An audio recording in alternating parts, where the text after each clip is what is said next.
A peace agreement to end Russia's war against Ukraine is already prepared, and today Ukrainian and American officials explained exactly how it will be signed. And, as it turns out, there will be no direct agreement between Ukraine and Russia, but rather two agreements signed by Ukraine and Russia with the United States of America. Volodymyr Zelensky has already stated that he is ready to personally meet with Vladimir Putin to discuss territorial issues face-to-face, including Donbas, as well as the issue of control over the Zaporizhzhia nuclear power plant. And then suddenly American officials announced that Donald Trump expects a peace agreement to be signed by May 15, otherwise the conditions for the Kremlin will change significantly. Suddenly the Russians lost their nerve. First, Kremlin spokesman Dmitry Peskov stated that Trump is deceiving Russia and personally Putin, since his political methods do not align with Russia's vision, a multipolar world, which they were supposedly promised in Alaska. And he immediately added that it's foolish to expect results after just one meeting in Abu Dhabi. Well, after that, Putin's envoy Dmitriev started shouting at the journalist when he found out that Russians might be asked to leave Donbas if they don't sign the peace agreement by the set deadline. At the same time, Europe will not sign a peace agreement there, but it will still provide security guarantees to Ukraine. And in this episode, we will talk with you about the latest news regarding the negotiations to end the war. My name is Alexei Pechi. Let's discuss this topic, but before we begin, please subscribe, like, and comment on this video. In addition, subscribe to my Telegram channel, Pechi News. The link is in the description of this video. There we publish breaking news as it comes in. It looks like we're nearing the moment of truth. Today, the Ministry of Foreign Affairs of Ukraine stated that Volodymyr Zelensky is ready to meet with Vladimir Putin to discuss issues of territories and the Zaporizhzhia nuclear power plant. These two topics remain the most sensitive and have not yet been agreed upon within the framework of the peace process. And it's interesting that the head of the Ministry of Foreign Affairs of Ukraine, Andriy Sybiha, stated that despite Zelensky's readiness to meet with Putin, he himself, that is the Minister of Foreign Affairs of Ukraine, does not consider it necessary to meet with the Minister of Foreign Affairs of Russia, Sergei Lavrov. And he called not to create parallel negotiation tracks. This is exactly what the Russians like to do in order to buy time. He added that currently, the established negotiation teams are working, which include representatives of the Ministries of Foreign Affairs, and they are already discussing the parameters of the ceasefire and the procedure for monitoring or verifying the truce. Well, here it's important to note a key detail that the Americans need to understand first and foremost. Earlier, Volodymyr Zelensky had expressed willingness to meet Vladimir Putin as early as August 2025. Zelensky urged Moscow to negotiate the time and place for a personal meeting. Zelensky also called the status of the Zaporizhzhia nuclear power plant one of Kyiv's red lines, along with territorial issues, but nevertheless said, "Let's meet and talk already." But at that time, Vladimir Putin was frankly too scared to come out of his bunker and refused such a meeting. And even earlier, in the spring of 2025, Putin himself called for a meeting with Zelensky in Turkey, as you remember, but again he was too scared and didn't show up. And now the Americans have gotten involved. And there was news that the administration of United States President Donald Trump expects a peace agreement between Russia and Ukraine to be reached by May 15 of this year. Washington allegedly stated that if a peace agreement is not signed by that date, the United States will withdraw from the negotiation process. And now, some Ukrainian deputies, primarily Alexei Goncharenko, are already suggesting that the reason for setting such a deadline is the midterm elections to the United States Congress scheduled for November 3 of this year. And if Trump approaches these elections with an unresolved conflict, it will become a reason for the Democrats to criticize the Republicans. Against this background, according to Financial Times sources, Donald Trump's administration made it clear to Ukraine that the United States would not provide security guarantees if Kyiv does not agree to hand over Donbas to Russia. Actually, there's nothing new here. We discussed this with you last week. The point is that there are several documents being discussed at any negotiations, and one of them is about the order, the so-called sequence. And obviously Ukraine demands to first sign security guarantees and a recovery package, and only then discuss the territorial issue.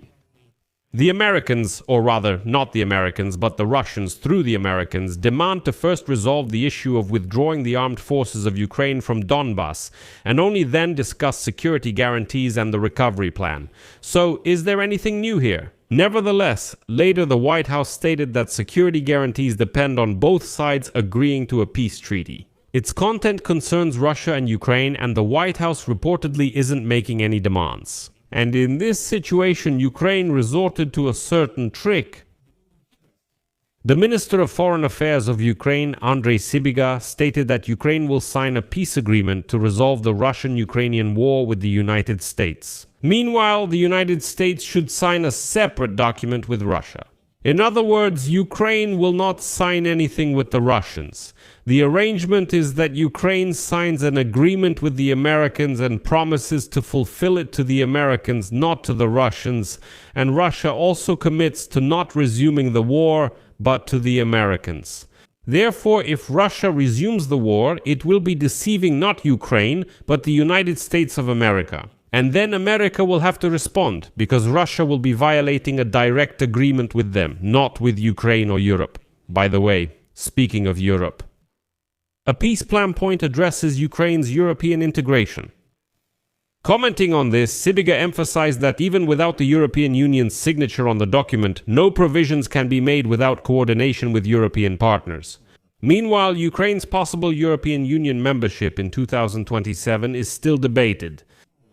According to the minister, European partners are involved in the peace process, particularly in discussions about security guarantees for Ukraine, but they will not be signing the peace agreement. Sybiga emphasized that for the first time, these are legally binding guarantees, not just political declarations. It is important that there is agreement on the need to ratify the guarantees, particularly in the United States Congress. And just when it seemed that everything was ready for signing the peace agreement for ending the war, the Russians started stirring things up again. First, Kremlin spokesman Dmitry Peskov stated in a very offended tone that Donald Trump is deceiving Russia and leading Vladimir Putin around by the nose. Here is his quote: "The methods Donald Trump uses in foreign policy do not quite correspond with Russia's idea of a multipolar world. As for Greenland, for example, Trump's approaches are based on the principles of tough and ruthless business. Trump is still a supporter of solving issues by force. In Russian, he says solving things through strength. In our terms, it's about forcing a solution. I'm surprised by the slang used by what seems to be a top official of Erefia." I'll continue the quote.